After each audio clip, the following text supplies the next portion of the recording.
Hello and welcome to another episode of the SMEFocus show brought to you by FactoryNOW TV. I'm your host, Chris Greenough, and in this series we focus on SMEs within the British manufacturing sector. Every week we will discuss and analyse the opportunities and challenges facing the industry in these unprecedented times.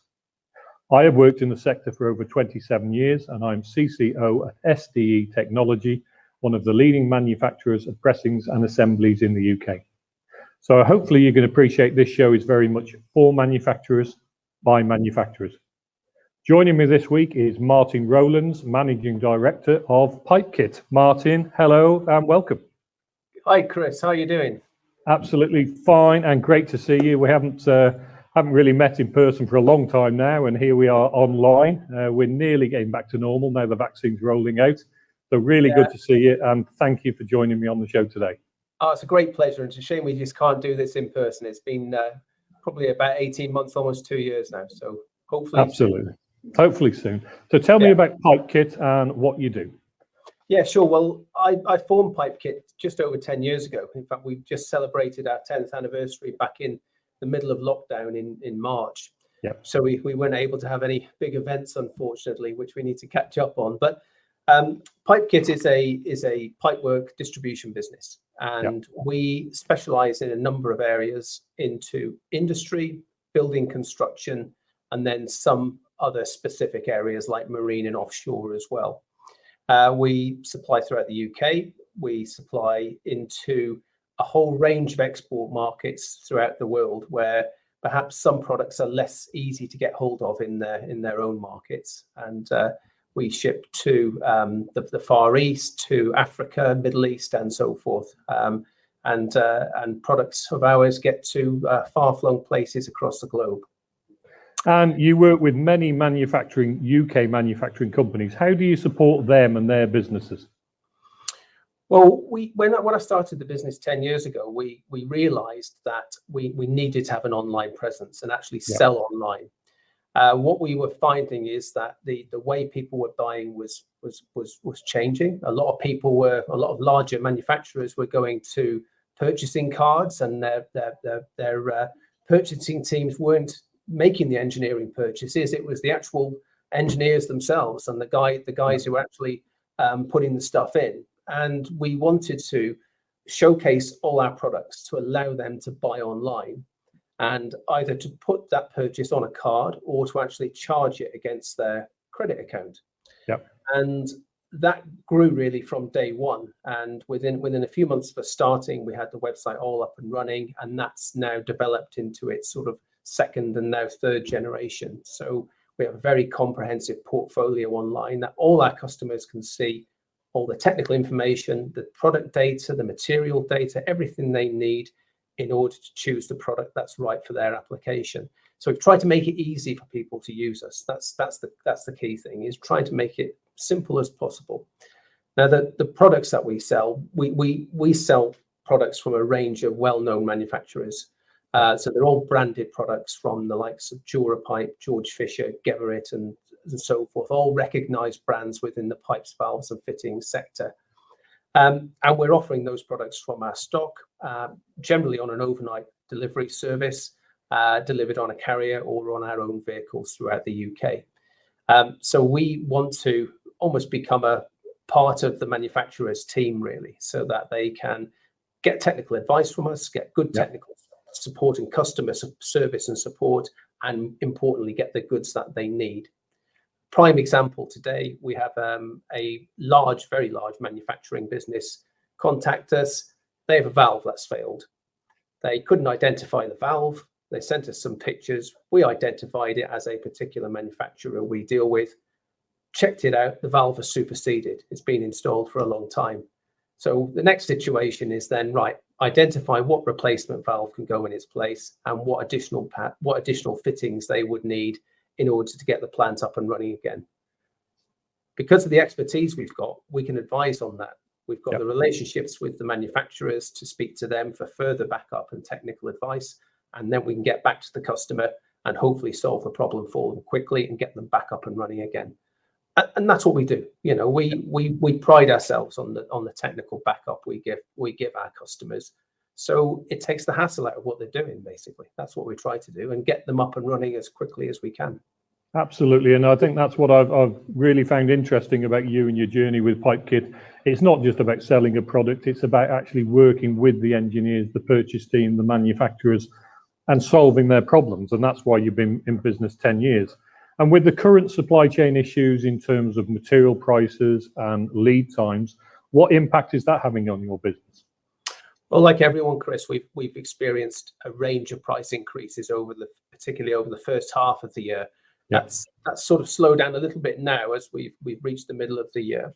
But all our manufacturers have experienced it with raw materials they're buying in to produce, all our suppliers, I should say, to produce the pipes and fittings and valves that we buy. Although that has settled, the pricing, I think, has now settled. I think supply is now more of an issue on certain products. Some of that is still down to shipping issues. The evergreen caused us some problems. We had certain pipe fittings on the water coming in from one of our European manufacturers who obviously were buying certain items in from the Far East, and the subcomponents were delayed. So of course that then impacts on us and then impacts on our customer. But that's been relatively few and far between. The majority of the products that we supply are either made in the UK or they're made in mainland Europe. So the products coming through from further afield is less of an issue, and therefore since the whole Brexit situation has settled down a little bit more now, then we're finding that product is flowing pretty well from our manufacturing partners. Okay, so in terms of the Brexit impact, you think that's gone now, or are we in the very tail end of that? It's interesting that the whole Brexit discussion for us as a supplier, because we're shipping not just into Europe but throughout the world, and we're used to shipping. We know what we're shipping. Fortunately, with the types of products that we supply and sell, then they're not in sort of any specialist categories such as seafood or perishables or anything like that.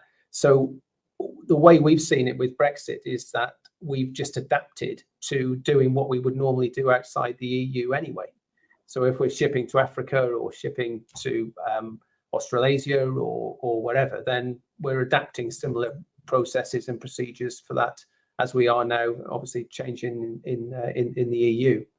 So we've overcome that. Initially a few wobbles at the beginning, but that was really down to the carrier services we were using more than anything. But now I would say we've got most of those ironed out, and we haven't had any issues over the recent months. Okay, and so 2020, a tough year for most business in the UK. Start with how 2020 was in terms of trading, and then go into the next sort of 6 months of 2021 and where you are now. Interestingly, during the first lockdown, we were very busy.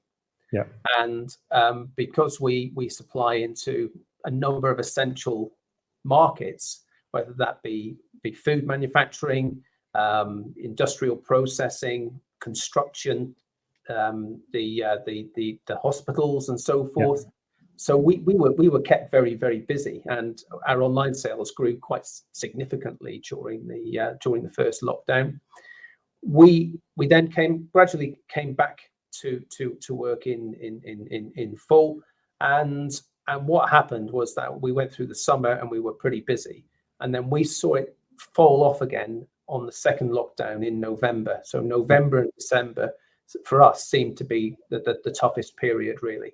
The whole period running up to the end of the year for the last 2 months was quite a challenge, because I think a lot of companies, perhaps if they were looking at investing and making modifications to plant and equipment, they were delaying it because there was so much going on with COVID and everything else. They were pushing it back.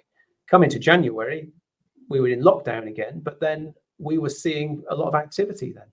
So companies were planning for the future. They were planning, they could see it, they could see light at the end of the tunnel with the vaccine, and then they were looking and planning then for work to be done throughout 2021. And we've continued in that vein. We've been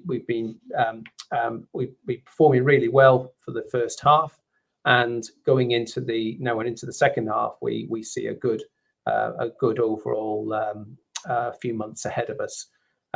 So much so we've recently invested in 3 new members of staff within our customer service and sales team, who recently started at the beginning of July, and with a view that we believe that the market is going to continue to grow for us, and get back on track where we were before the whole pandemic came along.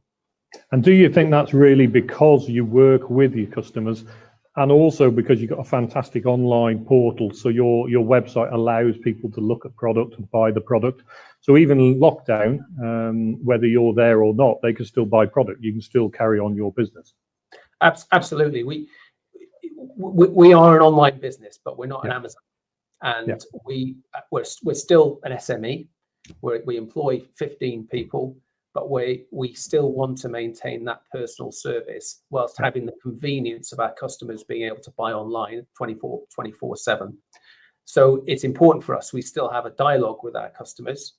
And normally, if somebody buys something online from us and they're new, they'll probably get a call a couple of days later saying, was everything okay? We're here. We do all these other things as well. If you need anything, need any technical backup, need any help, please give us a call. So it's not just this blind sort of process of buying something online, you get it through the post and never hear from them again. We want to engage with the customers, but offer them the facility to be able to order online 24/7, have the convenience of and flexibility of an Amazon, but the personal service of a Pipekit. Fantastic. So 10 years in business, a young man like you, Martyn, what the next 10 years got to go?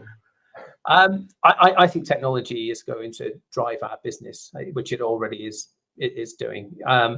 Interestingly, we're coming through a generation now of younger people coming through the industry who are used to buying online. They're used to using technology. They're buying stuff on their phones. Never mind computers. It's just everything on their phone. So I think adapting the technology to make it easy. So if you're an engineer and you're on site in a production facility, a factory or process plant, you've got your phone with you. You're on the go. You can order what you want when you're there on the spot, and it gets sent to you. So I think there's going to be a lot more interaction with our customers using different technology, and I think the ability to engage with that will allow us to keep ahead. We don't envisage Pipekit having a branch in every town, which a number of our competitors have done over the years in years gone by. We see us having one dedicated central logistics operation, but the ability then to order from anywhere and for us to deliver anywhere, and that's what we're looking to achieve. Sounds absolutely great, Martyn. So it's good to hear that you've got good order books, record order books. You're taking on more people. You've got a plan for the future, which I knew you would have. So you'll come back in the next 10 years and tell us exactly what's gone on. I hope so, Chris. It's we've got plans to keep on growing as we have done from day one, and it's still a great adventure for us, and we're enjoying every minute of it. And long may it continue. Fantastic. Great to speak to you, Martyn, and thanks for your time today. Much appreciated. Take care. Thanks. That brings us to the end of another show. Thank you for watching, and I look forward to meeting more of our brilliant SME manufacturers and those supporting the sector next week. If you would like to get in touch with the show with a comment, a suggestion, or to appear on a future episode, please email us tv@mtd.media. Fantastic to speak to Martyn, a local company to me in Shrewsbury. Fantastic to see 10 years in business, still full of enthusiasm and expanding the business.